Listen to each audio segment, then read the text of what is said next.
So, welcome back to hell. Did you miss it? I've debated making this video for a while now. Part of me really didn't want to. Not only because I didn't feel like watching another season of this show, but also because I just didn't think there would be much more to say about a show that literally started at rock bottom, and from what you can see from the length of this video, I was wrong. Turns out rock bottom was only an appetizer. But let me backtrack for a second so you can get some context. In 2022, HBO Max released their reboot/spin-off of the iconic mystery teen drama Pretty Little Liars. It was the first time an entry in the franchise was handled by anyone other than Marlene King, and it claimed to be a more horror-focused take on the Pretty Little Liars premise. This reboot was titled Pretty Little Liars: Original Sin, and it was a disaster. I made a video about it after the first season ended, and we went into a lot of details to explain why this show just doesn't work. It's like really bad, which was not a particularly shocking thing to expect, because if there is one person who could make a worse job at handling this franchise than Marlene King, it would definitely be the guy that took the reins from her. So yeah, when I say welcome back to hell, what I mean is welcome back to the bizarre world of Roberto Aguirre Sacasa, the bane of my existence. If you know my channel, you know that at this point, Roberto is pretty much my nemesis. He represents everything I hate about Hollywood, all of it being packaged into one body of work that belongs to him. For those of you who don't know, Roberto Aguirre Sacasa is the man behind Riverdale, Chilling Adventures of Sabrina, and a bunch of other failed projects. And believe me, we're gonna talk about him a whole lot throughout this video, because I feel like this new season of the show confirmed a lot of things about Roberto to me, and I need to talk about it. Because yes, by the way, that's why we're here. Despite it being one of the worst shows of the year 2022, it made my top 10 list, and let me tell you, it wasn't number 10. Pretty Little Liars: Original Sin miraculously got renewed for a second season, and soon after, it was announced that this new season would come with a new title, Pretty Little Liars: Summer School. Summer School started airing in May to little to no fanfare. I honestly don't think people are really watching this show. It's very clear from the internet response that nobody is really interested in it. Even the trailers flopped. Like, this isn't the smash hit HBO Max was hoping for. It kinda seems to me like most of the people who gave a chance to season 1 completely bailed in season 2. Even Marlene King herself seems to have finally given up on the franchise she basically created. Because yes, despite having had the franchise taken away from her by Warner Brothers, who gave it to Roberto for some reason, Marlene King was still credited as an executive producer on Original Sin. Exactly how involved she was in the show is questionable. She didn't write any of the episodes for this new show, which was a first, but her name was still attached to the franchise. However, it is to my absolute surprise that Marlene King exited the show in season 2. She is not credited as a producer for Summer School, and she has not mentioned the show at all this year. But the season did air with or without her. It ended a couple weeks ago. I watched the whole thing, and I have thoughts. So, let's talk about it. Something I find really funny is that Pretty Little Liars: Summer School instantly starts in course-correcting mode. I guess they heard the criticism around some decisions made in the first season that people really did not respect. So this new season doesn't really begin as a next chapter. Instead, the first 15 minutes of season 2 actually work as an epilogue of season 1 that's mostly designed to retcon and erase a bunch of stupid decisions made by the writers in season 1, while also trying to link itself back to the original series by bringing back an alternate version of its theme song. They very rapidly kill off the awful characters they didn't want on the show anymore and that nobody enjoyed watching anyway, and then they get rid of the shitty villain in the most awkward way imaginable because the character was too limited, and they essentially wrote themselves into a corner, which essentially renders the cliffhanger of season 1 useless in just 6 minutes. And then the show just awkwardly moves on. So far, we're very consistent with Roberto's usual bad writing. Alright, so what is the show about now? Pretty Little Liars Summer School picks up 6 months after the events of season 1. The girls are in their final week of their sophomore year in high school, and they are still trying to move on with their lives after being stalked and almost killed by Archie Waters, the villain of the previous season. They are now attempting to live a somewhat normal life despite the fact that everyone knows they were the last survivors of what has come to be known in the media as the Millwood Massacre. Everything seems to be looking fine, but all hell breaks loose when a mysterious website emerges on the internet and begins to spread the legend of Bloody Rose Waters, the mother of Archie Waters, who has apparently returned to Millwood to avenge the fate of her fallen son. And so, right when they begin to find a sense of stability in their lives, Imogen, Farron, Tabby, Noah, and Mouse find themselves once again in the middle of a violent killing spree perpetrated by a vengeful serial killer. Now, yes, that's a very basic plot, nothing surprising coming from Roberto, and you know what?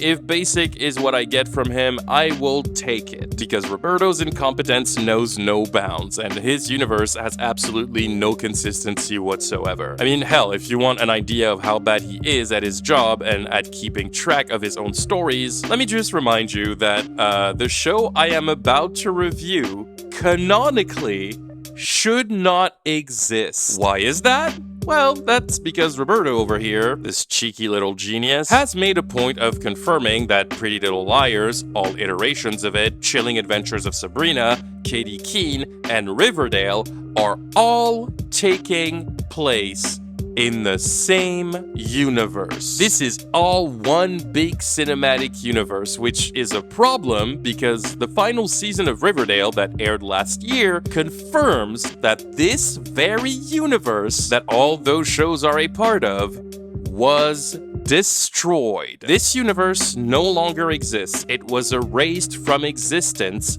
by an angel. So as far as the canon of the Robertoverse is concerned, this entire season of television is a plot hole. It canonically, factually cannot exist. But I don't think Roberto has even thought about that. Why? Because he is just that bad at his job. Now, here's the thing. I'm going to say something, and you guys are not going to believe me, but I'll say it anyway.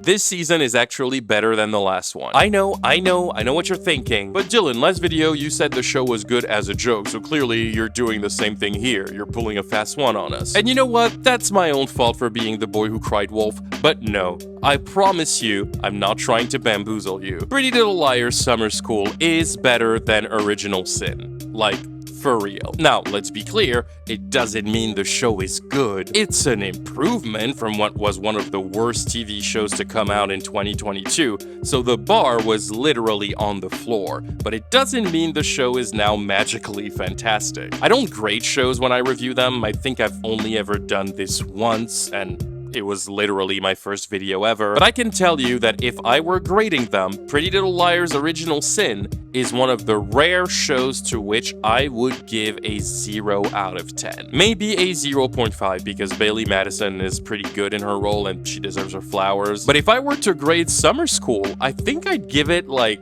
a 1.5 out of 10. And maybe it doesn't sound like much, but it is still a whole point higher. It's still terrible, yes, but it is technically better. And that's worth pointing out to me because improvement is not really something you find in Roberto Aguirre Sacasa's catalog. If you are familiar with his work, you know Roberto is very good at getting worse. So honestly, this is kind of a wild card. This season is not really entertaining, but I can tell you in all honesty that I was more invested in this season's mystery than I was in the first season. That's mostly because the mystery of season 1 didn't really make any sense from the get-go, and not only did it not have anything to do with the main characters directly, but the way they go about solving the mystery is also completely nonsensical and ultimately really boring. Now, the mystery this season is boring as well, but at least it makes more sense and it has a progression you can sort of get invested in. It's still full of dumb writing, hilariously bad dialogue, terribly written characters constantly making incomprehensible decisions, and and it still falls victim to what I like to call the Roberto Aguirre-Sacasa school of not knowing who your audience is, which is this phenomenon where he keeps making incredibly hyper-violent and hyper-sexual shows with an insane amount of blood and gore, but with writing and characters that feel like they're written and designed for a children's show. Like, there's something very incoherent with the vibe of his projects. That was true with Riverdale, that was true with Chilling Adventures of Sabrina,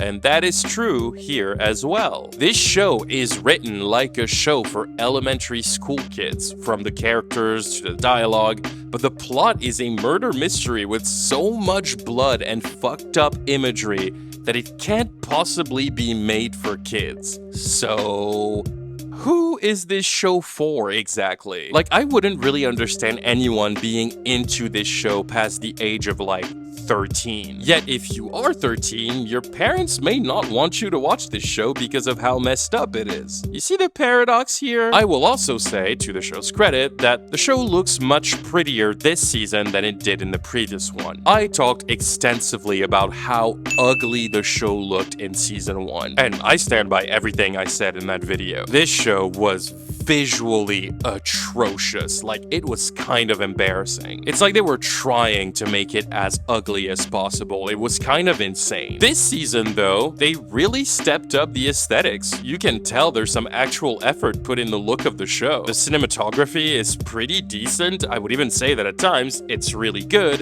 and I appreciate it. I noticed. I like it. The aesthetics are very Stranger Things-like this season, which seems like a very intentional choice. It has a more retro aesthetic, and while the show still has an obsession with very ugly Dutch angles, it also has some pretty beautiful shots and vibrant colors. It made it slightly less annoying to watch, so it deserves a shout-out. There you go, Robbie, get your cookie. Story-wise, though, the progress gets a bit wonky. Let's look at the setup. The season kicks off by establishing how the girls have dealt with the events of the previous season. Mouse has become obsessed with a creepy website that seemingly came out of nowhere that helps her cope with the traumatic events she went through, and her obsession with the website is starting to get in the way of her relationships. Tabby made a rape revenge short film about her and Imogen's experiences, where they play out the fantasy of killing the guy who assaulted them with their own hands. However, her movie is rejected by every festival she tries to get into, and when she decides to put it out on the internet, she is forced to take it down by Chip's mother, who threatened to sue her for defamation on her dead son. This situation creates a lot of anger in Tabby because after everything she went through, this film was the only bit of control she had over that trauma, her ability to tell her story in her own way. Farron seems to be the character the writers are the least interested in. We don't really get a sense of how the previous season affected her beyond losing her desire to dance. Farron's one character trait this season is being a girl boss. The one thing the show is interested in doing with her is repeatedly showing that she can beat men at everything.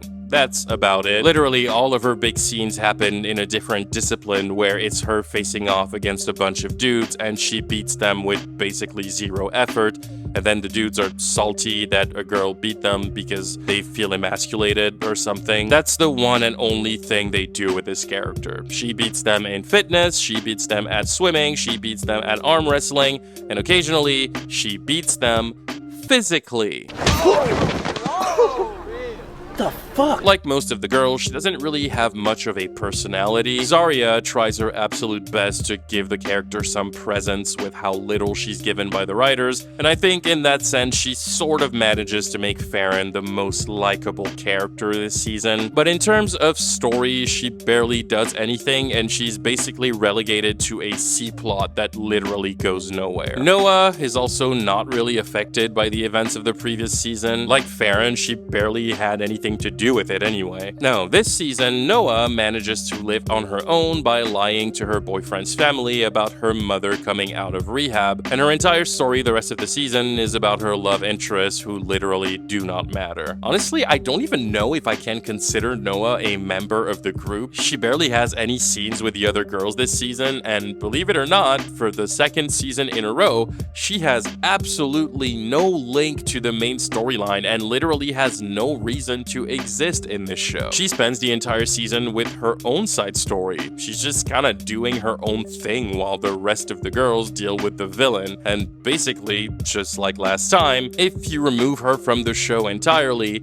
nothing about it changes. The outcome of the story will be the exact same. But we'll talk about her later, because I genuinely believe her storyline this season might be one of the worst things Roberto has ever written, and I'm gonna have to talk about it. Kelly Beasley, aka nobody's favorite character, has dealt with her trauma of having both her sister and her abusive father murdered by finding God. She joins a random church in Millwood with her mother, who becomes a sort of insane fanatic. The church is basically a lame redo of the Sisters of Quiet Mercy from Riverdale, except somehow worse. It's a cult, but it literally does not matter in the story. This season mostly tries to transition Kelly into being a member of the group, but literally who cares? Imogen, who is technically the main character of the show, was pregnant in the last season, and she gave birth to her baby while unconscious in the hospital after having to fight off A by herself in one of the dumbest finales ever put to screen. We learned that she had a daughter named Estelle, who was adopted by a couple from another part of town. Oh yeah, that's another retcon from the previous season. Season 1 ended with Imogen announcing she found a couple to adopt her baby, and the reveal was that Arya and Ezra from the original series was the couple she was referring to. Naturally, everybody, me included, called Roberto out for his insane hypocrisy, because despite shoving endless messages about the unethical nature of age gap relationships in the season, he then made a choice to end it by glorifying a couple that is notorious for the grooming and the abuse involved in it. If you don't know about Arya and Ezra, I'm not gonna go through the whole story again here, but just so you get what I'm talking about, these two started dating in the original show. She was 16 years old, and he was her English teacher. They get married at the end. So in this new season, the show immediately walks back that incredibly stupid reveal, and Imogen now claims she met Arya and Ezra off-screen, but got weird vibes from Ezra and decided to find another couple to adopt her daughter. So she turned to a gay couple from her town, and they became the parents of little Estelle. But Imogen is struggling to let go of her baby, and at the beginning of the season, it's addressed that she has a habit of sneaking around her parents' house and leaving gifts for the baby before running away. And basically, she's starting to truly freak the couple out. We also learned that Imogen hasn't really been sleeping since the events of season 1 because she still has horrible nightmares and doesn't know how to quiet them down. The girls are in group therapy in order to deal with the horrific events of the first season, and by horrific, I mean stupid, and the therapist taking care of their particular case is Dr. Sullivan, a returning D-list character from the original Pretty Little Liars series that is coming back into the universe for some reason. There really isn't any need for this character to be here, and I'm pretty sure the only reason she is because this was the only actress from the OG show that agreed to come back. We'll get back to her later, though her story makes no sense. The first episode doesn't really do much to set up the full scope of the story. We catch up with the characters, and we learn that Mouse is developing an obsession with a website called Spooky Spaghetti. Yes, that's the real name of the website. They say it so many times throughout the course of the season. I truly wonder how anyone behind the scenes was able to take it seriously. I can show you what people think A's face looks like on the Spooky Spaghetti website. A video chat invitation came up on Spooky Spaghetti. Posting on Spooky Spaghetti. When you canceled, I hopped on Spooky Spaghetti and I saw the posting about Rose Waters. 99.99% of the stories on Spooky Spaghetti are hoaxes. You know how people have been steadily posting about A on Spooky Spaghetti for the last 6 months? Haha, get it? It's a play on the term creepypasta, Spooky Spaghetti, ha ha ha, why are you like this? Anyway, Spooky Spaghetti is a sort of forum where people share creepypastas and obsess over real-life tragedies and serial killers. And as Mouse gets more and more obsessed with the website, she comes across a story that is being shared by people who are fascinated by the Millwood Massacre, the story of Bloody Rose Waters, the mother of Archie Waters, who supposedly wants revenge for something. None of the girls believe it at first, and they're mostly annoyed with Mouse's fixation on the website, but yada yada yada, they quickly realize that Bloody Rose is very real, and the murders that were put on the website actually did happen.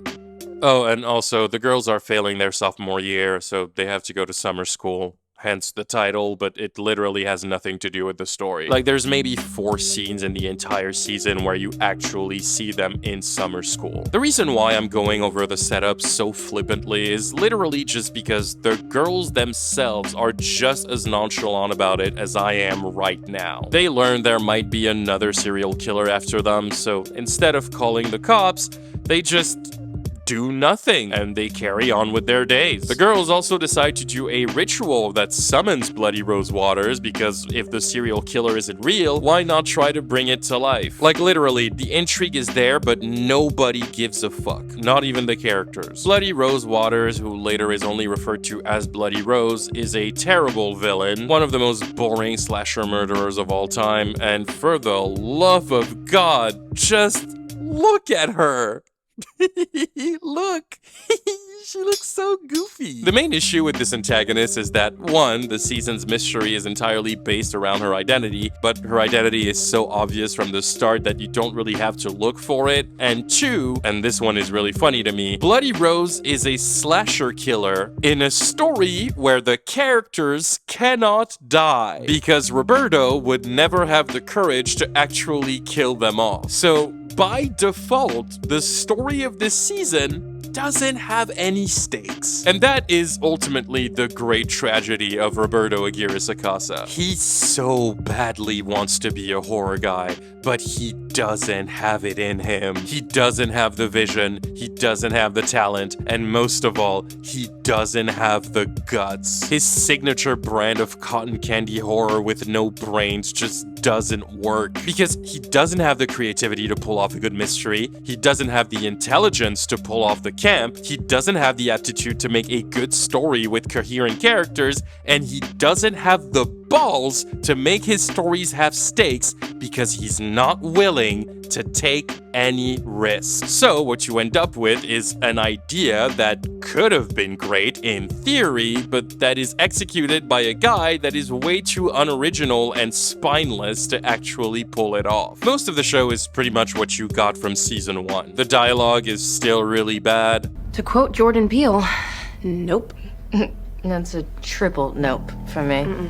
Wow, that's a zinger. Good job. The acting is mostly hilarious. Aside from Bailey Madison, who turns on for a handful of scenes, nobody seems to really be trying here. It's almost like they knew nobody would watch the show anyway. And again, honestly, on paper, this story is not even that bad. It could have been good if the structure had been well thought out and if the characters had made decisions that made sense. However, this is a Roberto Aguirre Sacasa show, so you don't get any of that. It's a boring drag with nothing to hold on to. The first 2 episodes are mostly uneventful and primarily serve to set up some terribly written romantic plot lines with a bunch of new love interests for each one of the girls. Except for Mouse, who still has the same pointless love interest from the previous season. And because Roberto has no imagination, the girls all meet their new love interests in the exact same way. Imogen meets a guy at the ice cream shop she works at, Tabby meets a guy at the movie theater she works at, Farron gets closer to a guy at the swimming pool she works at, and Noah reunites with an old flame at the restaurant she works at. Wait, is that Ava Capri? Girl, what are you doing here? You are too good for this show. Run away. From the get-go, the characters are already being really stupid. In episode 1, 3 of the girls find out Bloody Rose Waters might have a secret hideout in the woods, and their first course of action is to go,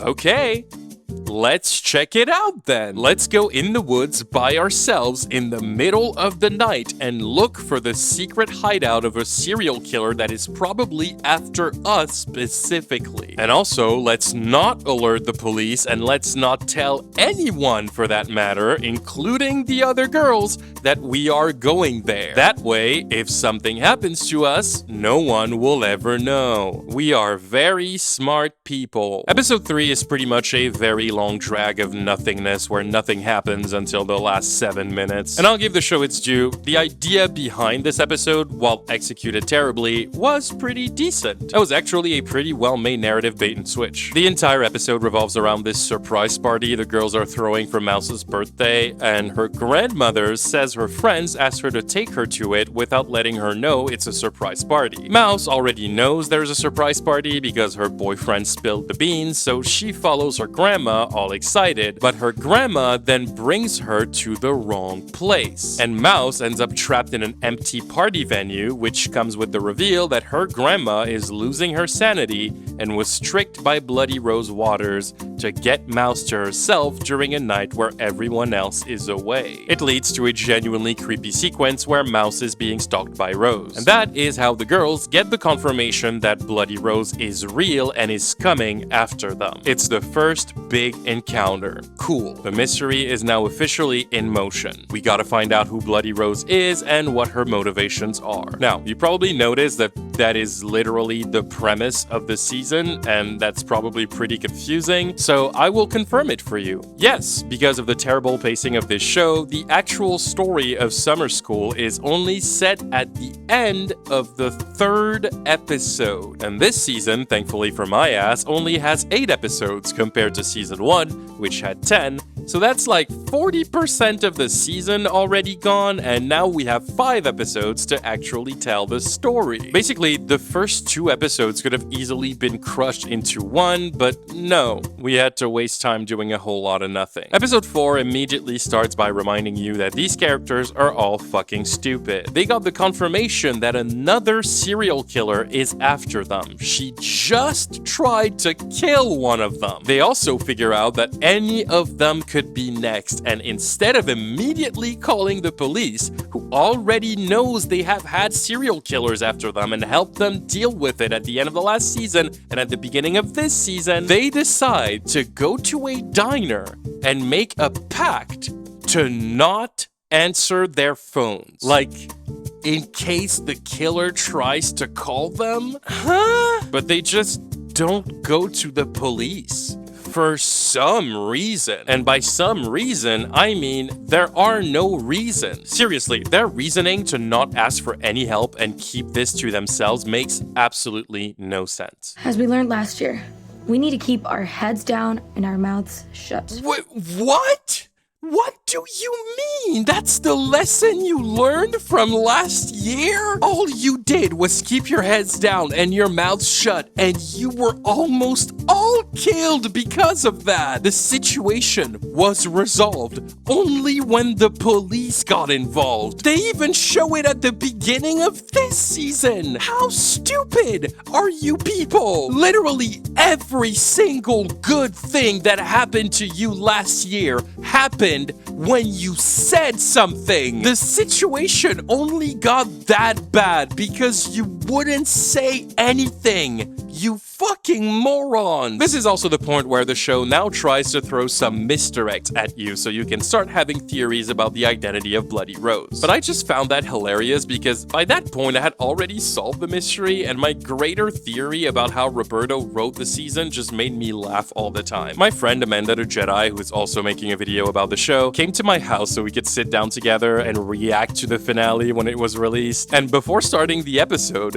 we filmed our predictions about how it would all end, and I basically said this. We're watching the final episode of Pretty Little Liars, Summer School, Original Sin, 3 titles undeserved. I have made an entire career out of analyzing Roberto's writing, okay?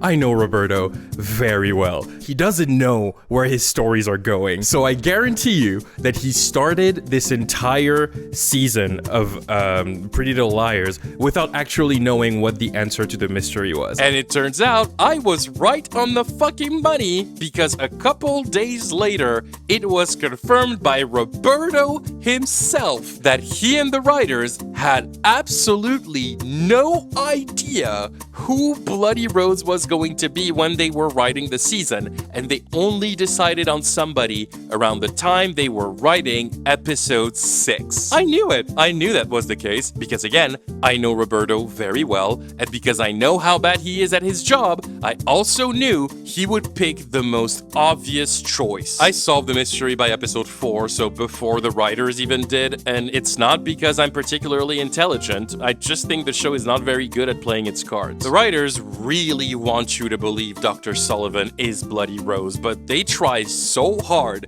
to push you in that direction that it becomes way too obvious after like 8 seconds that it's just not gonna be her. If we had a suspect board of who Bloody Rose could be, we would take the real Rose Waters off it and add Dr. Sullivan to it. And underline the fuck out of Dr. Sullivan, because she is sus as fuck. Yeah, nice try, Sakasa. Like, if you truly believed it was gonna be her and you're above the age of 6, I have some serious questions for you. Anyway, episode 4 ends with Bloody Rose attacking another one of the girls. This time, it's Farron, who is given a task that makes absolutely no sense. She succeeds at the task, but then Bloody Rose tries to kill her anyway, so what was the point? Consistent with Roberto's stupid writing, the villains in his shows are always introduced with a specific set of rules and values that they themselves never respect. So like, you don't really have to pay attention to the rules of the show because they will be broken consistently. Episode 5 is where I officially started skipping scenes because the pacing of the show becomes very repetitive to the point where you can just tell which scenes are not important. Basically, all of the episodes work within the same formula. The first 5-10 minutes of the episode will probably have one scene that's worthwhile. Then we spend about 35 minutes doing absolutely nothing. It's literally a waste of time. Nothing is happening for the majority of the episode. The characters are not furthering the plot and are just navigating some random scenes and dramatic side storylines here to waste time. You get dumb arguments with side characters that are not interesting and that do not matter. You get the classic jump scare sequences that turn out to be dreams. There's like 1 or 2 of these in every episode. All of the boring shit you can associate to every bad horror movie you've ever seen that is only here to fill the episode so we can get to the plot at the end. And then the last 10 minutes of the episode is where the plot focuses again and Bloody Rose finally does something. She attacks one of the girls very randomly, the girl survives, and then the episode ends. And then same thing happens in the next episode. So basically, if you break down the episodes in 3 acts, Act 1 is resetting the story from the previous episode, Act 2 is wasting time, and Act 3 is actual plot. So with all that in mind, and with the saggy ass writing, you can tell within the first 10 seconds of a scene if it's an important one or if it's a scene you can skip. Spoiler alert, you can skip most of them. And the structure of the show is made even more boring by the fucking romantic side quests. Every episode has a section where we have to deal with the love interest, but it's never done in an interesting way. Instead, when it's love interest time, you just get a checklist of scenes to get through. Tabby has a scene with her love interest, then it cuts to Imogen having a scene with her love interest, then it cuts to Mouse having a scene with her love interest, then Farron, then Noah, and then the love interest section of the episode is done and the story carries on. Later, you get a scene where Tabby invites her love interest to a party, then it cuts to Noah inviting her love interest to a party, then Imogen invites her love interest to the party, etc., etc., and it feels like you're just watching the exact same scene 5 times in a row. It almost feels like the show is reluctantly getting through these sequences as lazily as possible because the script is forcing it to. So we have to constantly pause the main story to get over it. The romantic storylines never integrate seamlessly into the show, and not only does it kill the pacing and the momentum of every single episode, it also makes for very boring character moments that are not really in tune with anything, which is only made more noticeable by the fact that the characters already suck. And then there's a bunch of other random storylines that are just here to be filler. Like this season has an entire subplot involving a religious cult, and it's the most uninteresting shit in the world. Low-key, it's Edgar Ever Never 2.0. It's basically the same thing as the cult plot from season 3 of Riverdale, minus the Gargoyle King. And when I tell you this entire plotline does not serve any purpose in the show, I need you to know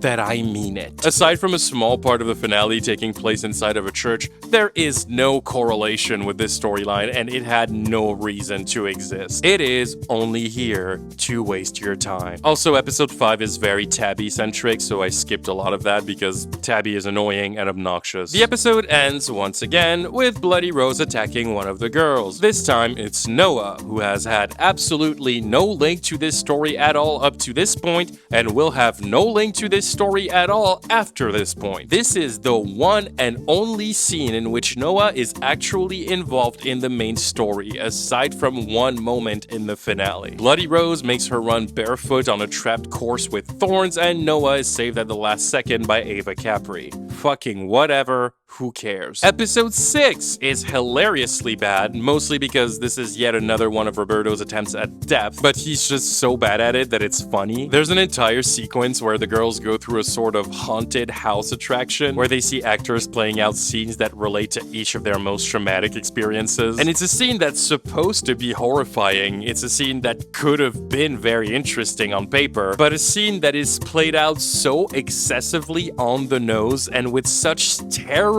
acting and editing that there is just no way for you to take it seriously. I was laughing so hard, which I'm sure is quite the opposite reaction from the one they were trying to get, because this is a scene that throws back to some very dark trauma for these characters. Trauma that involves serious topics that you wouldn't want to laugh about, but the show weirdly presents it like a Saturday Night Live skit, and I don't understand how they would expect anyone to take it seriously. Then the girls go out and Imogen decides to sabotage the house, and this is how it plays out.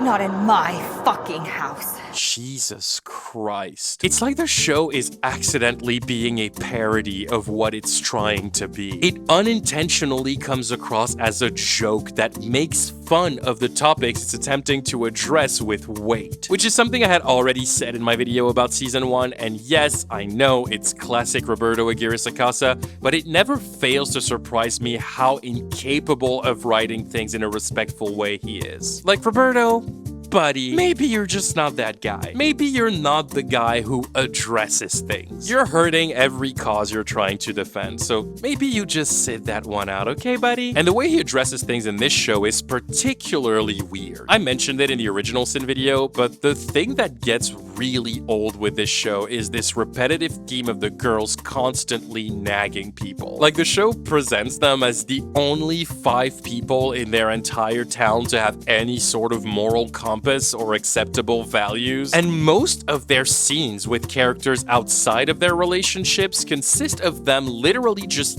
yelling at people because they're the only ones that are morally decent. And because there's absolutely no depth to it and the characters don't seem to uphold their own values, these scenes come across as the show lecturing the audience in the most condescending way you could imagine. There's no brains to it, there's nothing genuine or honest about it, there's no real point to it. It's just a show that yells at you for a few hours because Roberto doesn't have the skills to vehicle messages in an intelligent way. Well, yeah, episode 6 is just whatever. This episode is mostly no plot. The majority of it is centered around pride and the fact that Mouse's boyfriend, who is a trans man, doesn't get a permit to throw a pride event in Millwood. Also, there's a random reveal in episode 6 that this random guy, whose name I don't remember and do not want to look up, is Kevin Keller's cousin. Yes, Kevin Keller from Riverdale. Does anybody care about this reveal?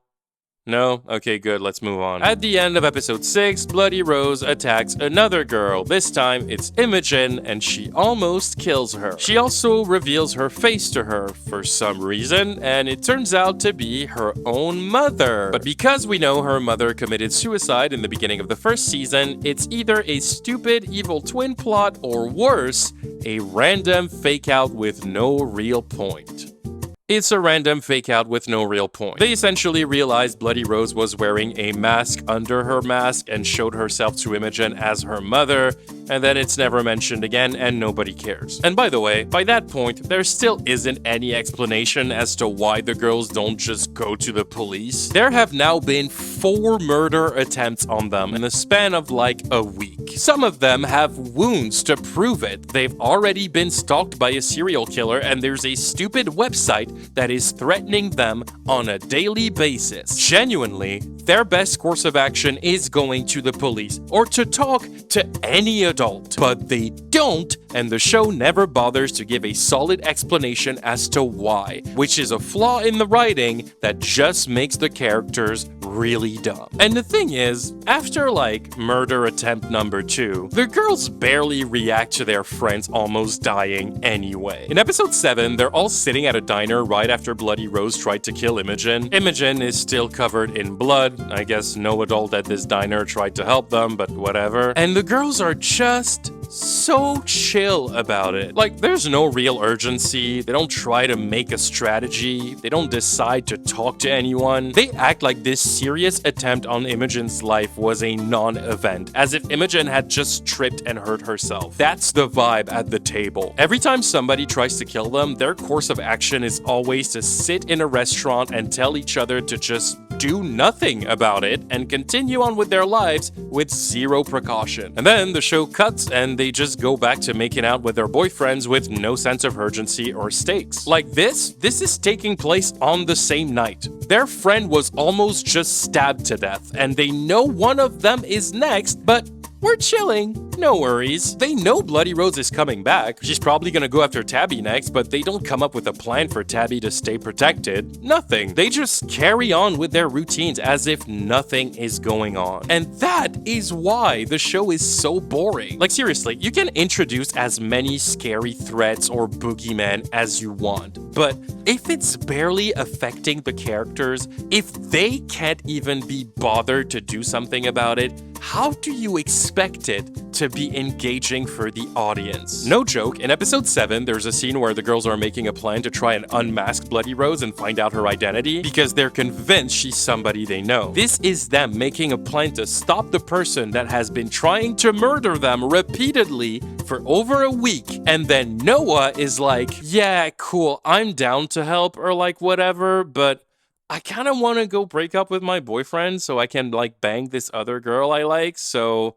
I don't know, I guess I'll come help you guys later. And the girls are like, yeah, girl, slay, cool, okay, no worries, catch you later. What? Your plan to catch the maniac trying to murder you is not enough of a priority for you? There is zero urgency in this story. The stakes are below the fucking floor. Nothing matters, nothing makes sense. It is classic Roberto, and by the time you cross the halfway point of the season, the show is so uninteresting that it's not even fun to laugh at it. Season 2 loses momentum as it goes, mostly because despite an okay premise, it rapidly reveals itself to be quite boring because it doesn't know what to do with it. But episode 7 is where the season truly falls apart and everything stops making sense very quickly. The logic of the show was already hanging on by a thread, but after episode 6, the story is just all over the place. It gets really dumb and characters just start doing things that are so fundamentally nonsensical that I wonder why the actors didn't quit. Episode 7 is like surprisingly uneventful. This is the episode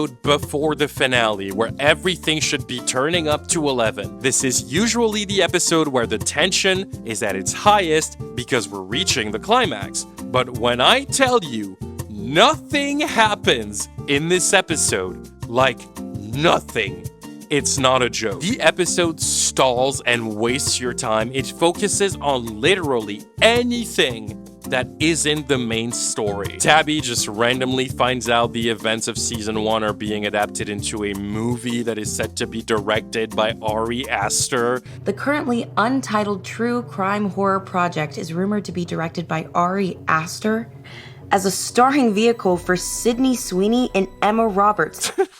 Okay. Farron is threatening to sue people who are suing her. Noah is still off doing stuff that has nothing to do with the story. Again, we are one episode before the finale, and this is what the show is focusing on aside from the actual story. And nobody makes any sense anymore. Nobody. Let me just give you an example of how the character's actions make no sense. So Mouse, who is arguably the stupidest one of the group, she finds out on Spooky Spaghetti that Bloody Rose is planning something her followers describe as the Reckoning. She doesn't really know what it is, but she can kinda guess it's gonna be dangerous. So, she wants to find a way to calm down Bloody Rose's followers online. And this is the solution she comes up with. And please open your ears, because none of this is a joke. This is the actual plot of the episode. Mouse decides that the best way to make the Spooky Spaghetti people leave the Bloody Rose thing alone is to post a video of herself pretending to be the spirit of Angela Waters, the daughter of Rose Waters and the rape victim of season 1 that killed herself in 1999, and tell people that they appease the spirit of Bloody Rose and that they can stop now. Thanks to all of your efforts, all of your stories and videos and challenges, I have finally been reunited with my mother. But you did this for what? Why not? Why? Why not? Why though? This is what Roberto actually came up with. This fucking idiot tries to convince people on the internet that the spirit of a suicide victim filmed a video from the afterlife, took the time to blur her face and upload it to fucking Spooko Spaghetto to thank people for contributing to murders. This is the character the show is asking you to root for. Hopefully, a message from Angela Waters will stop the reckoning and clear the deck so we can deal with Bloody Rose without any crazy fan interference. He was in the Amazon with my mom when she was researching spiders right before she died. And by this point, you've probably noticed that my commentary on this season is very light on story, and that's for a very simple reason. There just isn't that much to say about it. It's essentially a really basic and poorly executed whodunit murder mystery with bad writing, bad ideas, and in its execution, Pretty Little Liars Summer School is incredibly unoriginal. Like, the plot is basically a very lame ripoff of Scream 2 and a bunch of clumsy attempts at paying homage to other classic horror films Roberto likes. The writing is lazy and boring, and the story doesn't have anything real to get attached to. But where things really get insane, where the writing really goes off the rails, is not in the story, it's in the characters. I have talked at length on this channel about Roberto's inability to write good characters. He's had 4 shows to try and make one of them, and he never managed to do it. If it wasn't for the charisma of certain actors he cast in Riverdale or Chilling Adventures of Sabrina, not a single one of his characters would have any merit, because he can't write a good character to save his life. Unfortunately for him though, charisma is a thing that does not exist in his Pretty Little Liars reboot, and the characters in the show are so unbelievably flat and devoid of anything interesting that it actually becomes hard to ignore how bad they are the longer you watch. Imogen, just like in season 1, is an interesting character on paper that never quite works because Roberto just makes her way too stupid. In episode 4, Imogen is called to babysit her daughter by the couple that adopted her. They're also not that bright. While she's babysitting, they call her to let her know the security system just went off, and his reaction to it is genuinely so funny to me. Well, listen, not to alarm you, but I was calling because we got an alert from our security system that one of the windows in the house is open. I'm sure it's just the wind. Yeah, sure, you fucking moron. The wind opened the window and made your security system go off. You know this girl was hunted down by a serial killer just a few months ago. Get a fucking grip. But then not only does Imogen not call the police immediately, because let me remind you, Imogen knows another murderer is currently out to get her. No, instead she decides to go in another room, leaving the baby alone to call a guy she's known for like a week to come and hang out with her so she's not by herself.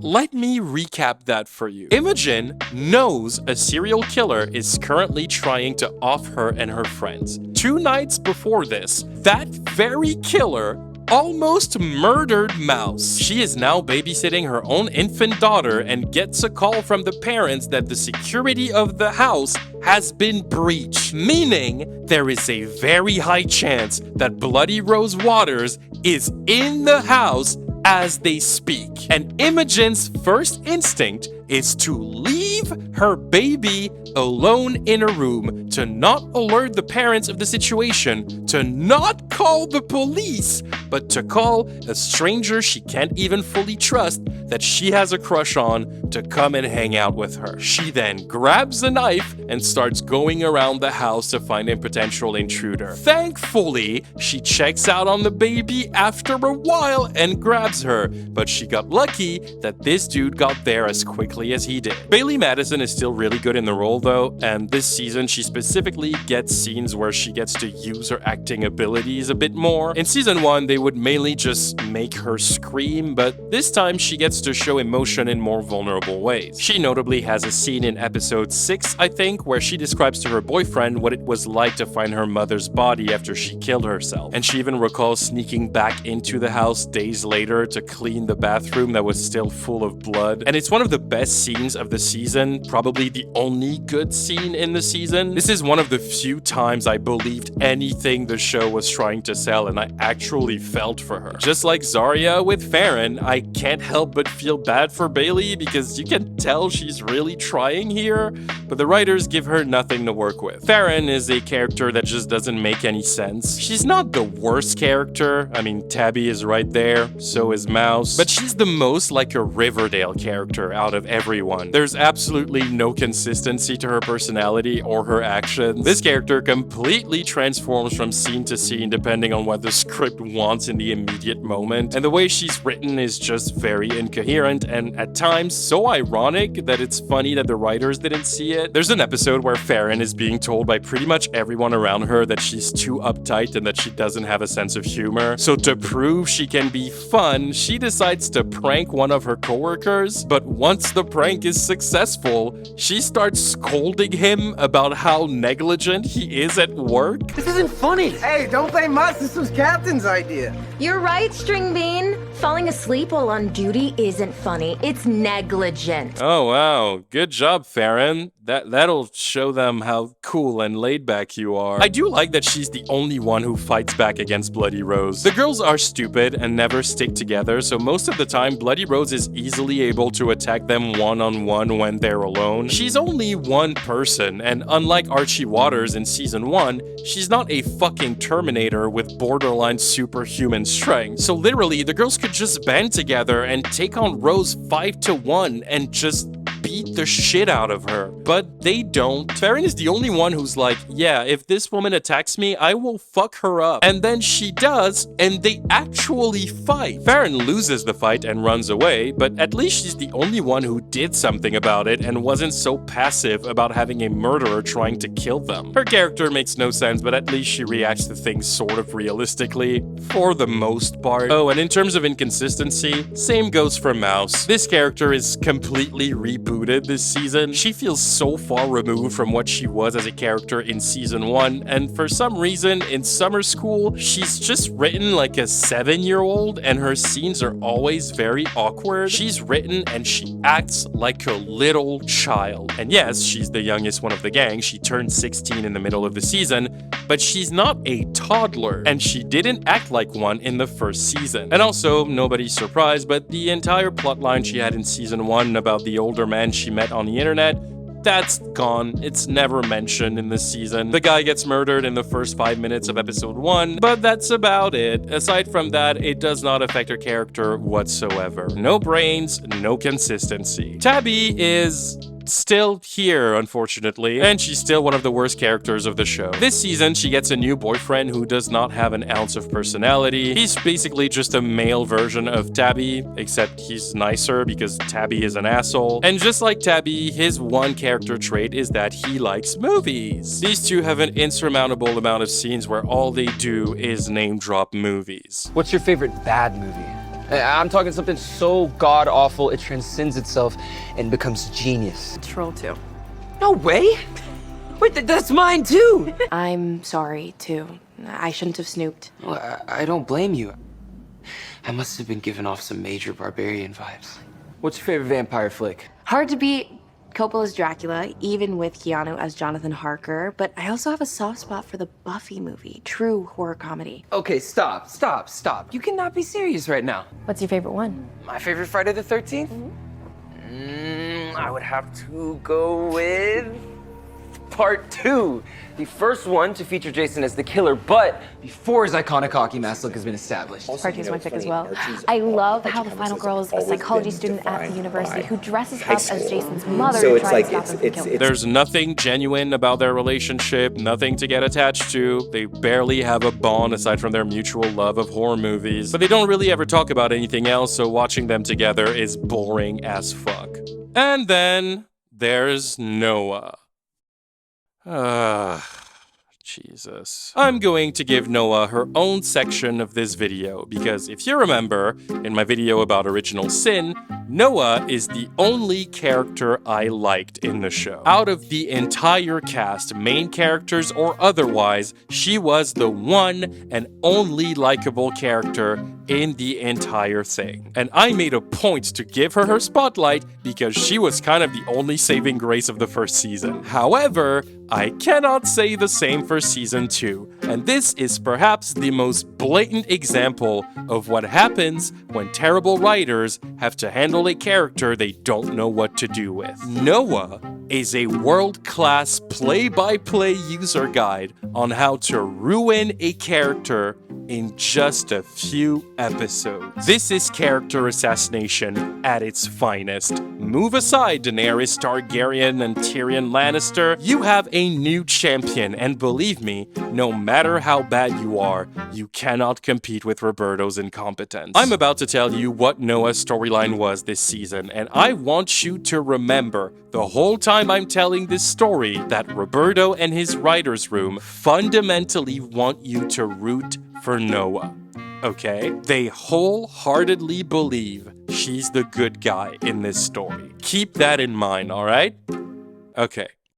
Let's go. So this season, while some of the girls are trying to unmask Bloody Rose, Noa is off on a side story, stuck in what is probably the dumbest love triangle I've ever seen. After finding herself living alone because she lies about her mother being out of rehab, she gets a summer job in a local diner to help pay the bills. There, she encounters Ava Capri, who is revealed to be a girl Noa met when she was in juvie about a year ago. The show establishes almost immediately that something happened between the two when they were in juvie. Like, it's very clear there is some sort of sexual/romantic tension between them. And this is where I will come in to remind you that Noa has a boyfriend. A boyfriend she's been with for a very long time. And by a very long time, I mean since before she was in juvie. So early into the season, it is established by the show that Noa's seemingly perfect and passionate romance with her boyfriend Sean is partially built on a lie, and she cheated on Sean with Ava Capri when she was in juvie and never told him. But now, Ava Capri is out of juvie and back in Noa's life. They work together and they have to see each other every day, and Noa feels weird about it. Okay, that's the setup. Now listen carefully, because the events that are about to unfold are so fucking unhinged and illogical that I still struggle to believe it's the actual plot of the show. And again, before we continue, remember that Roberto and his writers want you to root for Noa, okay? Do not forget that. So in episode 3, while at work, Noa's boss tells her that $20 are missing from the cash register, and he suspects that Noa or Ava Capri stole that $20. Also, I'm gonna stop calling her Ava Capri, her name is Jen. Now, Noa quickly understands that Jen stole the money, so to save her ass and to avoid losing her job over something that wasn't her fault, she slips $20 from her own tips into the cash register and then tells her boss that he counted wrong wrong and that no money is missing. She then confronts Jen and tells her to never pull some shit like that again because she needs the job and doesn't want it to be compromised. Then, later in the episode, Jen is harassed by a bunch of cartoon villains straight from Roberto's mind, and Noa goes to console her and invite her to a party. Jen says yes, they go to the party, and they have fun. Now, this is where shit goes fucking crazy. And this is where Noa goes from being the most likable character in the show in the first season to the most unlikable by a landslide. In the next episode, we find out that Jen's negligent father, who abandoned her and her mom, is actually really fucking rich. So Jen convinces Noa to skip out on work so that they can break into her father's home to have a two-people party. So they go, they drink, they play pool, they do whatever the fuck this is supposed to be. Then they go into the jacuzzi where Jen starts to talk about why she hates her dad. Basically, her dad is rich as fuck and her mom is a broke drug addict who is constantly in and out of rehab, and Jen resents her dad for leaving her mom and for refusing to pay for her rehab. So Noa hears this and suddenly has a very dumb idea. She tells Jen that to get back at her father for being selfish, she should go back into the house and steal one of his extremely valuable watches to sell it off and make some money. Her reasoning is that her dad is probably so rich that he won't even notice that one of his Rolex watches is missing. And because Jen is also a fucking idiot, she agrees to do it. Problem is, her dad does notice he's missing a Rolex, and when he realizes Jen is the one who stole it, he gets her arrested. So Jen goes back to juvie. She calls Noa from jail and asks her for help to be bailed out of there. Okay, now listen to this. Noa agrees to help her, but she has to get $2,000 to bail her out. So she goes to her boyfriend Sean and lies to him, saying Jen went to her dad's house to pick up some clothing and her dad got her arrested for no reason. And she asks him for $2,000 to bail her out of jail. Yes, you heard that right. Noa lies to her boyfriend and asks him for $2,000 so she can help free the girl she cheated on him with. Now, Sean, he's a really good guy, the most loving and supporting boyfriend of all time. He always has Noa's back, no matter what. So he agrees to help, and to do that, he empties his bank account, his entire savings, to give it to Noa. Noa takes the money, bails Jen out of juvie, and the second she's out, Noa cheats on Sean with Jen again. And for several days after that, she proceeds to sleep with Jen behind Sean's back.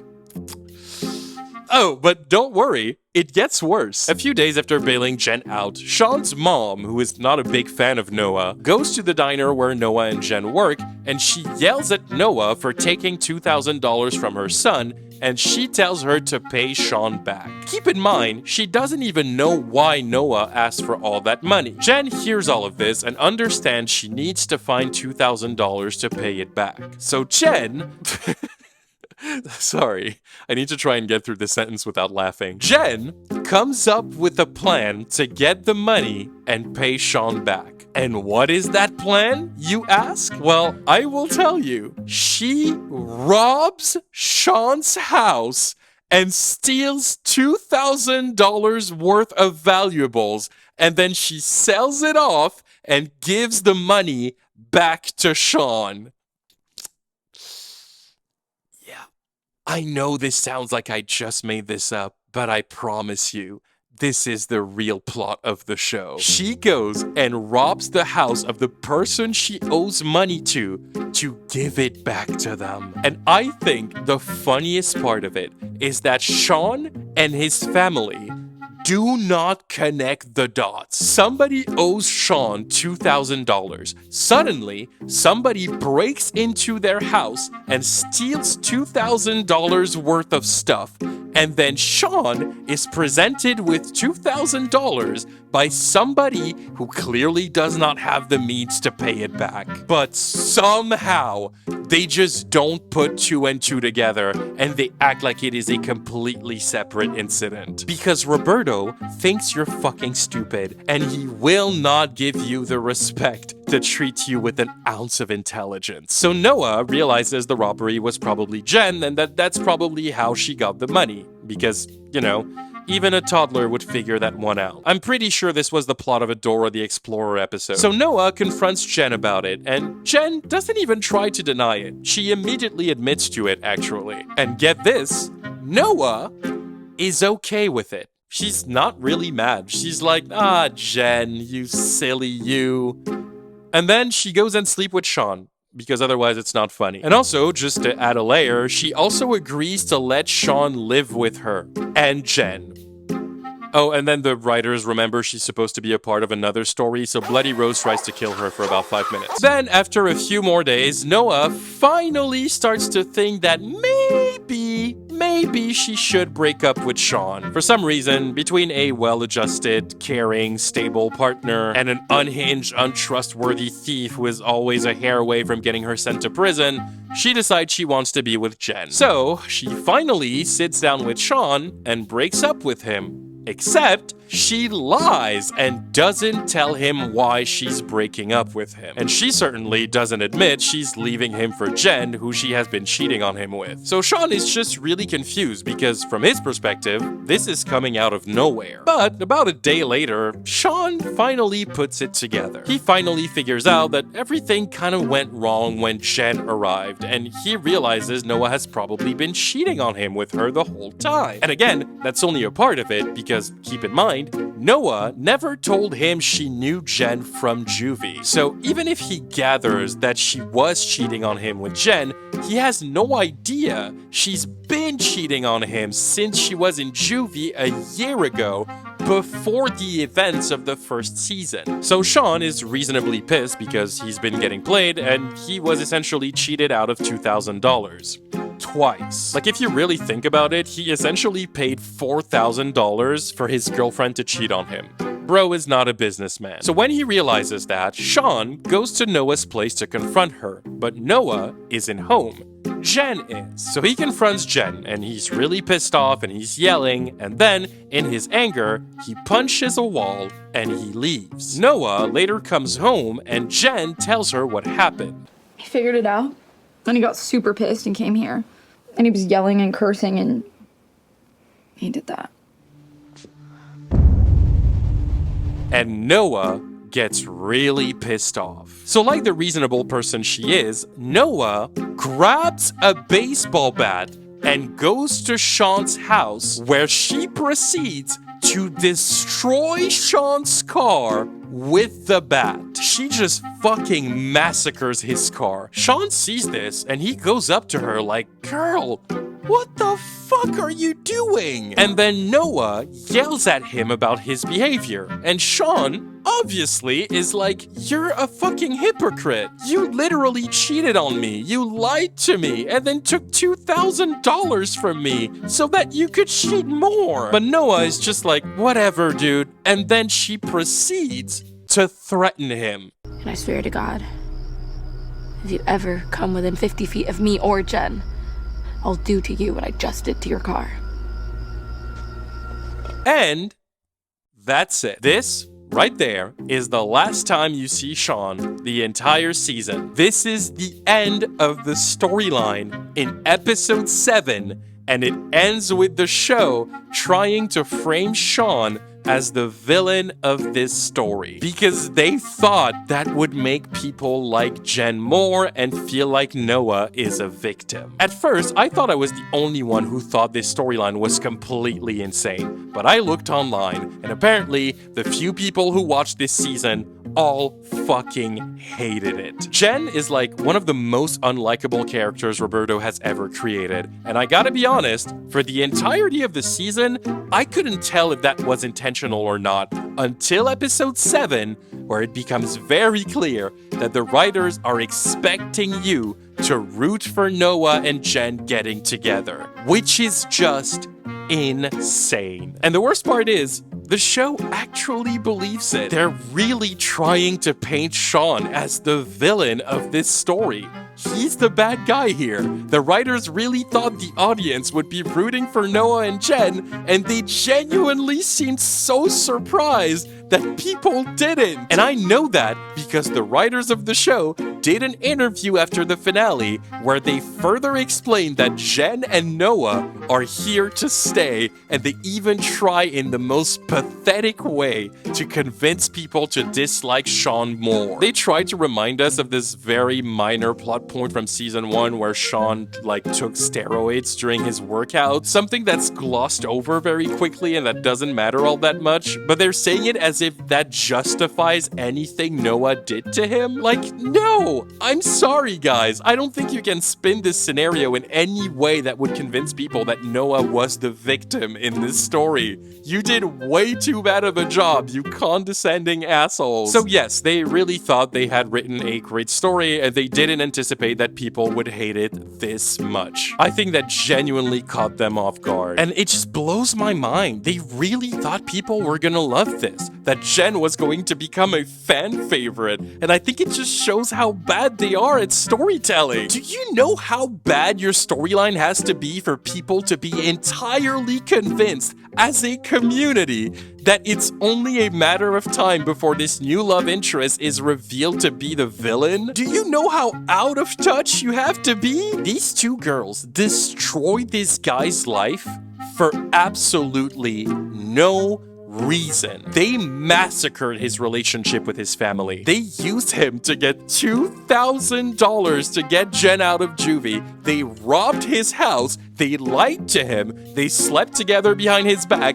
They destroyed his property. They threatened to assault him. And then, after all of that, they literally gaslight him and make him feel like he's the bad guy and he's the one who needs to stay away from them. And again, they did all of that for no reason. Completely unprompted, they just do all of that and then they move on. Please explain to me how you expected anyone to root for them. How are you guys so bad at your jobs? Maya Rafiko, the actress who plays Noah, has been attempting to defend the character's choices because the backlash has been so intense she started to get insults on social media, which is really stupid. Don't do that. What are you, 6 years old? She tried to defend it by arguing that Noah is just a 16-year-old girl and part of her journey is making mistakes. But she said she understands and respects people's negative response to the storyline. And the thing is, I would agree with that statement if those being mistakes had been the intention of the show, but it wasn't. At no point did the show ever treat Noah's actions as bad. Even when she smashes Sean's car, it's very clear the show expects you to cheer her on. And the writers themselves confirmed the intention was to make Jen and Noah a real item. So this storyline was made to make the audience take their side. That's why they awkwardly tried to villainize Sean at the very last second. But that's what the show does. It's a very Roberto thing. The show doesn't care if bad things happen to men. What do you mean? What do you mean? What do you mean? What do you mean by that? Genuinely, I think Roberto thought people would love this story because it's two women destroying a man's life. He thought it would be a girl power moment that people would cheer for. You just have to see how they treat the girls reacting to finding out what Noah has been doing to understand that. These girls who constantly have such a moral superiority complex, who never ever miss an opportunity to lecture, to nag, to insult, and scream at anyone who does anything that is even slightly morally questionable. The fact that they are so chill about Noah being a cheater and a manipulator, almost supportive of it, and that they never call her out on her insane behavior is very telling. I've been waiting for this. Oh, yes! Honey, your vibes are off the charts at the roller rink. What? Yes. I've talked about it before, mainly in my Chilling Adventures of Sabrina video, but Roberto's definition of feminism and girl power is almost never about women. but more often, it is about the men. It's always about degrading, humiliating, and emasculating dudes. I think that's why he thought people would love this story, despite the fact that it is the most unfair ruining of a person's life, and that's why the character of Farron has most of her scenes be about putting men in their place and beating them at stuff. If she's not physically assaulting them, she's beating them at everything. See, in the eyes of Roberto, Farron is not a feminist or a strong woman because of her values, her courage, her determination, or because of what she stands for. She's a strong woman because she can beat a guy at arm wrestling. She's a strong woman because she swims faster than guys. She's a feminist because she can lift more than a guy. And bonus points if she gets to humiliate them in front of other people in the process. It's the same with female characters in Riverdale, and it's the same with Chilling Adventures of Sabrina. In the eyes of Roberto, a woman's strength is only legitimate if it is being directly compared to a man's strength. The girl power to him is not actually about the women. And it is surprisingly similar to how terribly he portrays queer people. I always find it funny that Roberto Aguirre-Sacasa is so bad at LGBTQ+ representation in his stories, because Roberto is a very proud gay man, and you'd think he would put more effort into portraying queer characters with a lot of care, but for some reason, in all of his stories, queer characters are always extremely messed up people that are completely immoral. Just in this show, you have this whole Noah and Jen thing, and in season 1, it was Sheriff Beasley, who was a bully, a rapist, a weirdo who takes sexual favors from minors, and all of it is done under the guise of him being a closeted gay man, as if that's the reason why he does all that creepy stuff. And I've already talked about Kevin Keller in Riverdale. Go watch that video if you haven't. It's like Roberto puts a lot of effort in portraying queer people in the worst light imaginable, somehow playing into the most deranged negative cliches anti-LGBTQ+ people throw at them. Like bro is taking his own people back 100 years. And so, yeah, that's pretty much how bad and out of touch the character writing is in this show. Nobody makes any sense, decisions come out of nowhere, the characters don't have real personalities or anything consistent to grasp onto. If I really dig to try and find some sort of personality trait that is sort of recurring with those characters, even though it does not affect them at all, I can maybe come up with one for each of them. Imogen is erratic, Farron is arrogant, Mouse is impulsive, Tabby is irritable, and Noah is a sociopath, apparently. These characters suck. All of them are terrible, including the one I actually liked in season 1, who was ruined beyond my wildest imagination. And if the characters suck and the story is boring, I'm sorry, you got yourself a terrible show. And we're not even done yet. We have one more episode to get through.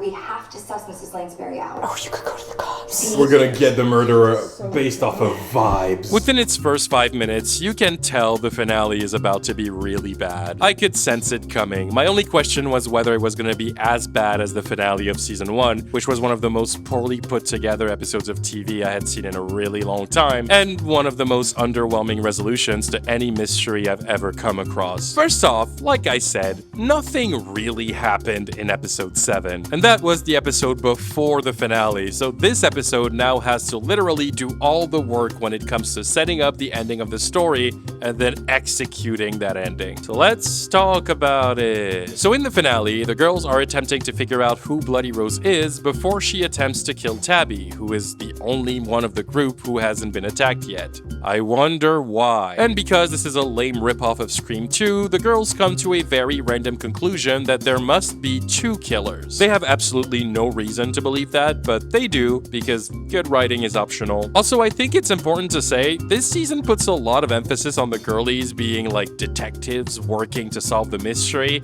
they don't actually solve it. By the time the climax begins and we get all the reveals, they are just as clueless about Bloody Rose as they were in episode 1. This episode truly confirms they accomplished nothing. Anyway, at some point, the girls become suspicious of their own boyfriends. They're convinced Bloody Rose is somebody they know, so they start looking at the people in their lives that arrived recently. So Imogen freaks out about Johnny and she's super distrustful, and then she finds dead bodies in the freezer at work, and she immediately jumps to the conclusion that Johnny must be the killer because they work at the ice cream shop together. So in order to deal with that, does she call the police? No. Does she swiftly escape to get help? Nope. Imogen grabs a huge metal wrench and knocks Johnny out with it, after which she proceeds to drag his body into the freezer, which she locks from the outside, essentially leaving him to die. And no, she doesn't call the police after doing that. She doesn't call for help. She puts him in the freezer and then she leaves to do other stuff. I think the show actually believes the audience will think Imogen figured it out, but I'm pretty sure everybody knew she was wrong. So that scene just makes her come across as an insane person because there were so many things she could have done before knocking Johnny out and locking him in a freezer. And the worst part is, after leaving him to die, she goes to see her friends and they ask her if Johnny is the killer, and she says she doesn't even know. She's not even sure if he is behind all of this, but she just killed him anyway. I mean, he's not actually dead, but she doesn't know that at the time. That's insane. I just love how every finale reinforces that Imogen is one of the stupidest people alive. Her actions make no sense. You did all of that to still not solve the mystery. And like I said, the show really tries to get you to believe Dr. Sullivan from the original show is the killer, but it is so obvious she's not. Most of her story is about losing her son, who supposedly was killed in Millwood years ago, but the police never figured out who did it, so she thinks it might have been Archie Waters. It's kind of a plot hole because it contradicts the story of her son in the original series, but like, do you expect anything more from Roberto? I'm willing to bet he's never even watched the original show. Also, spoiler alert, she never finds out what happened to her son. Archie Waters escapes from the asylum he was thrown into at the end of the season, and the final scene is him brutally murdering Dr. Sullivan as she begs to know what happened to her son. I don't know, and if I'm being honest, I don't think the writers know either. So after all of that, and after a story that seems like it's trying to do everything in its power to never get to the point, it's time to get the big reveal. Now, remember what I said when I give my predictions about the finale? Roberto didn't actually know who the killer was when writing the season and made up a bullshit reveal for the ending at the last minute. That was confirmed by Roberto himself, who admitted after the finale that he and his team of writers only decided on who Bloody Rose was going to be when they were in the middle of writing episode 6. Everything that came before was nonsensical because they had no idea who Bloody Rose was going to be. And again, I know Roberto very well. I have been analyzing his shitty writing for years now. I know what he's capable of, and above all else, I know what he's not capable of. And so, because Roberto clearly didn't know who Bloody Rose was, and because he doesn't have an ounce of genuine creativity in his body, I pretty much knew for a fact that Bloody Rose's identity would turn out to be the most obvious choice imaginable. And that is confirmed by the finale because, yeah, in a twist that surprised absolutely nobody, Bloody Rose turns out to be Mrs. Langsbury, Chip's mom. Archie killed Chip at the end of season 1 when he found out Chip had assaulted Tabby and Imogen, and Mrs. Langsbury blames the girls for his death because she believes Tabby and Imogen lied about being assaulted by him. It is the most obvious twist of all time that was pretty much everybody's first guess, and it's not as if they tried to make the twist interesting. Nope, it plays out as simply and in as banal of a way as I just described it. Mrs. Langsbury? Who else? That's it. That was the reveal. And the twist doesn't even make sense. Bloody Rose is Chip's mom. She wants revenge for Chip's death. Okay, but her motivations don't make sense with her actions. She wants revenge by killing Imogen and Tabby. I understand that, but why is she killing random teenagers in the woods? Why did she kill Pastor Malachi? Why did she attack Farron, Mouse, and Noah? They have no connection to Chip. And why did she attack fucking Kelly? As far as we know, Kelly didn't even know who Chip was. And you can't tell me it was all for Wes's little snuff film, because as far as the finale is concerned, none of this was filmed. She just did that. For no reason. Again, clearly it's because Roberto didn't plan ahead and had no idea who Bloody Rose was gonna be, so her motivations for killing was figured out way too late. But I think he didn't put any effort in trying to make it coherent. There is a shockingly small amount of logic to this season's big reveal. Oh, and yes, by the way, Wes is being thrown in there as a fake A and a last-minute villain that was supposedly the mastermind behind all of this. Another obvious twist that was just incredibly random in its execution. The reveal that he created the Spooky Spaghetti website so that he could make a live stream of a real murder as a cinematic masterpiece for creepy fans obsessed with the macabre is just a lame plot twist. And the fact that his motivation for doing it is because he feels discriminated against as a white man trying to make it as a filmmaker is just, I sigh, dude. My magnum opus. The type of movie not even Ari Aster could pull off. Oh, fuck off. If you don't remember, Wes was Tabby's manager at the movie theater where she works. In season 1, he tries to hook up with her, even though she's a minor. She turns him down and they remain on good terms. And then in season 2, he's jealous of Tabby because Tabby's short film was accepted in a film festival where he wanted to get into. And he's convinced she wasn't accepted because of her talent, but because she's black and the film festival wanted to meet a quota. But he feels that because she was accepted, he was robbed of a spot because he's been rejected 3 years in a row. So now he wants to make a masterpiece that is a real live stream of a murder as revenge for, you know, not getting into the festival. That's it.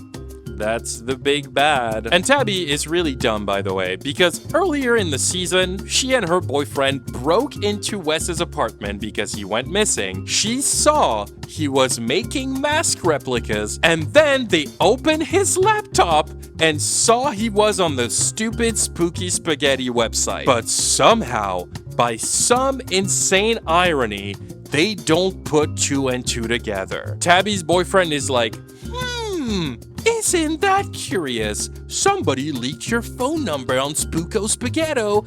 I wonder who it could be. And Tabby is like, that is indeed curious, as she sits in front of the computer of the only person who could have done it. And then they just go, anyway, and then they leave. And then the show just moves on. That never comes back up, and they never figure out the obvious link there. Literally, there could have been a sign in the apartment that said, Wes is behind Spooky Spaghetti in capital letters, and these two fucking morons still would not have figured it out. This show insults the audience's intelligence so much, I feel like I'm losing brain cells. And look, I understand that some plot points in a show need to be stretched out because otherwise the mystery is going to be solved in like 1 episode. But I think as a writer, it is your responsibility to make those plot points be stretched out in intelligent ways so that the reason for it being so long isn't the characters are just really fucking stupid. So whatever, then there's a lot of blah blah and you get some classic awful Roberto Aguirre-Sacasa dialogue. Like seriously, this is a real scene in the show. Liar! And he raped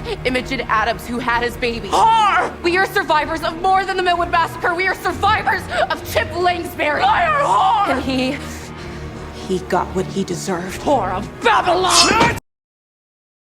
Whore of Babylon. You do with that what you will. Anyway, so the town is like overtaken by a mob of internet anarchists who are fans of that Spooky Spaghetti website, and they venerate Bloody Rose as some sort of goddess of death, so Spooky Spaghetti essentially turns into a weird cult. Blood for Bloody Rose! Blood for her children! It kind of comes out of nowhere, and like the show randomly turns into The Purge and they attack people with masks on. Actually, I think they only attack the girls? I don't know. The logic of the show is very broken, and when it's convenient, the script just considers the town is completely empty. Like there's nobody there, so even if this is taking place like in the middle of the streets, nobody sees it and nobody calls for help. And for some reason, not a single adult in this town seems to be functional. Nobody sees that something is weird. Nobody calls the cops. The cops don't seem to notice all this this stuff. Hell, the people being attacked by them don't call the cops either. The girls are literally shown Tabby being live streamed by Wes in a church, and they don't even call the police so that somebody can get there before they can. Instead, they decide to steal a car to go themselves. Everyone in this show is really stupid. It's frustrating. Then the girls are attacked by Bloody Rose again, and bro, no joke, Farron knocks her out with one kick to the face. That's it. That's all it took to defeat Bloody Rose. After all of this shit, the villain was defeated in 1 legal second. It's the most anticlimactic thing ever. Then Tabby escapes the church by throwing herself out the window. She suddenly turns into a ninja and beats up the people who are after her like fucking John Wick. The show does establish early in the season that the girls have been taking self-defense classes, but now in the finale, suddenly they're basically the Avengers and they're so invincible that there are no stakes. You never really feel like anyone is in danger, so yeah, whatever. Then Wes runs after her and she ends up in the middle of the woods close to a shack. She hides behind it, and then Wes goes in and she goes in afterwards. Just because you're a horror cliche doesn't mean that I'm one. Only a novice final girl would walk into the crazy killer's shack. What are you talking about, you fucking idiot? You are currently standing inside of it. And by the way, it's trivial to even mention it because it's a Roberto Aguirre Sacasa show. What did you expect? But Wes's plan doesn't make any sense. Because for him to corner Tabby where he wanted her to be, he had to have a prophetic level of foresight. He had to plan that one of the girls would become suspicious of the boyfriends and that it would cause Tabby to go and search her boyfriend's house so that she could find the mask Wes planted there. Which he didn't even need to do, by the way, because he just sent Bloody Rose to knock her out and kidnap her, after which he just revealed himself to her as the mastermind. So planting the mask to make Tabby suspicious of Christian had absolutely no purpose. Anyway, he then had to predict that Tabby would escape the church and run in a very specific direction into the woods to stumble by complete accident onto the shed he built in Bloody Rose's name. It's the most poorly thought out evil mastermind plan like ever, and the fact that the show tries to make you believe it was intelligent is funny as hell. So anyways, Tabby grabs a pitchfork and she kills Wes. And that's it. That's the end of it. They dropkicked Bloody Rose in 1 second and killed Wes in another second. Yep, for a minute there, I thought this was a misdirect to reveal the real mastermind behind everything because this was way too easy and the girls were never actually in danger. But no. That's it. The show is dead serious. That's literally the end of the season. The show cuts to 2 weeks later and everyone is happy. They quit therapy saying they don't need it anymore, including Tabby, who literally just killed someone. She's fine and happy too. Nothing matters. Basically, this whole season could have been solved in 1 episode if these characters weren't so overwhelmingly stupid, because the finale confirms that neither of the villains were a threat in any capacity. I can't believe I'm saying this because the season 1 finale was just so bad, but at least it felt like it had some level of stakes. The biggest amount of consequence the entire show has is that Imogen's boyfriend breaks up with her. You know, because she literally tried to kill him. And just to tell you how small of a consequence that is, he doesn't even quit his job or press charges on her. Nope, they still work together at the ice cream shop. They're just not dating anymore. This girl knocked him out with a metal wrench, then she dragged his body into a freezer, locked him in it, and just left him there to die. He basically should have died. The only reason he didn't is because the writers don't do logic, but it doesn't matter. He's so chill about it. He breaks up with Imogen,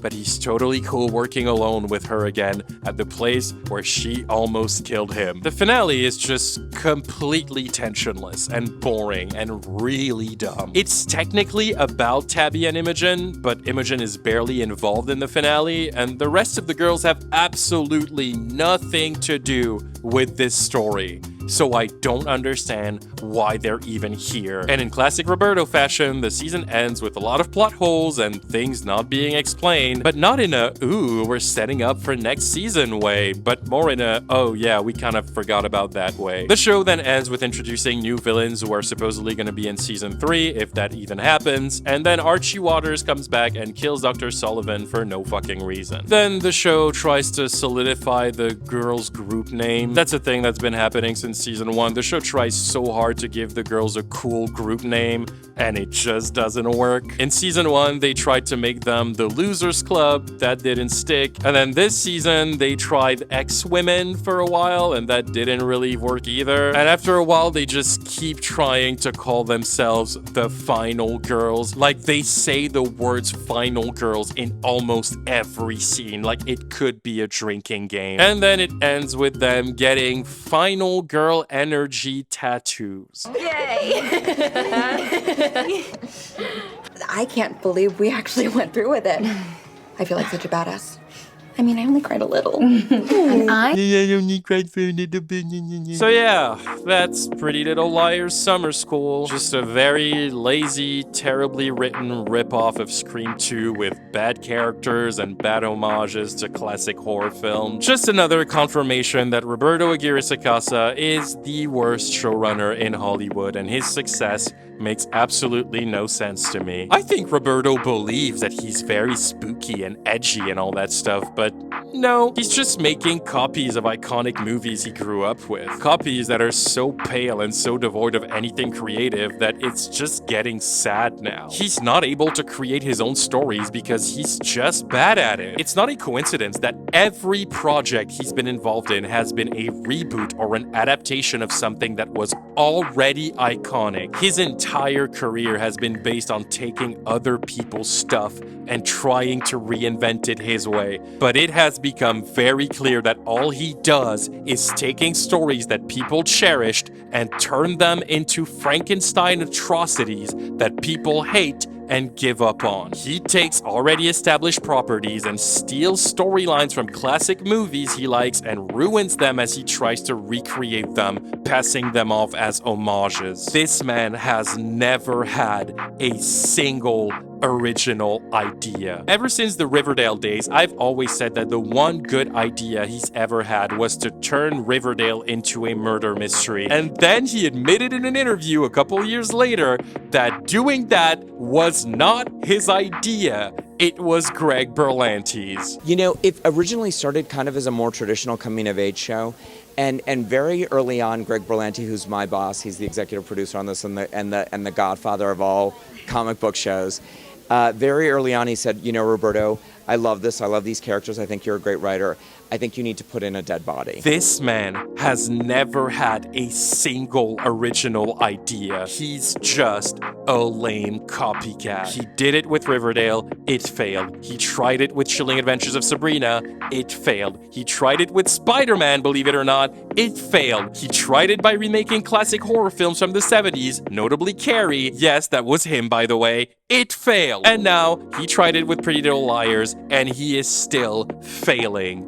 This show is so weak. It has no bite, it has no stakes, it has no creativity, it has no genuine artistic values, it has nothing to offer. It's not even bothered to be fun to laugh at. It's just bad in a way that makes you want to cry. It is a big pile of nothing made by a man who has spent the last 15 years proving over and over and over again that he is incapable of telling a decent story. But his era is coming to an end. There is a trail behind Roberto, and it's getting pretty faint as his TV empire just dwindles away and the industry seems to be losing interest in him with each passing day. Let's just say his projects have been a series of flops recently. If you don't know, Roberto was developing a reboot of True Blood that was announced a couple years ago, but this project was apparently cancelled in its development stage. Coincidentally, it seems like it was cancelled around the same time Riverdale was ending.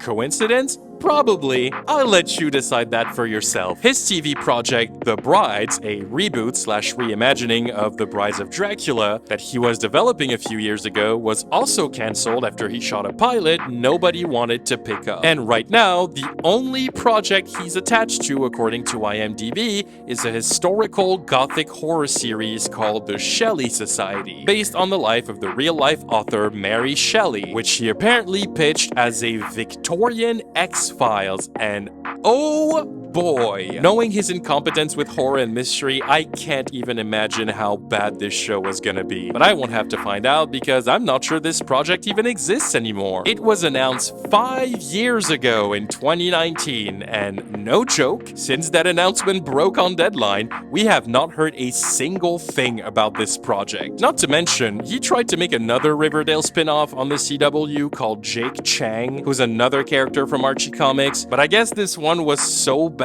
that even the CW was like, nope, we'll pass on that, thank you very much. It was cancelled less than a year after it was announced. I don't even think they got to shoot a pilot for it. It feels like the last 4 years have just been a very long vision board of Roberto's castle crumbling under his feet. All of his projects have been failing, and now they are starting to die before they can even be shot. Studios are always kind of late to realizing things, and I think after 8 years, they're finally catching on to the fact that maybe Riverdale was a lucky strike and Roberto is not the cash cow showrunner they expected him to be. He's gotten one too many chances, and I'm not entirely sure this version of Pretty Little Liars will even survive its second season, and if it does, it would be on brand recognition alone, which is not even that hopeful from Warner Brothers. They killed the Gossip Girl reboot before its second season could even end. They have no mercy for things they're not satisfied with, and they are slowly transitioning out of that era where any property to get people on their streaming service is their #1 strategy. If you ask me, I think the show's days are numbered, and on the off chance that it gets a third season,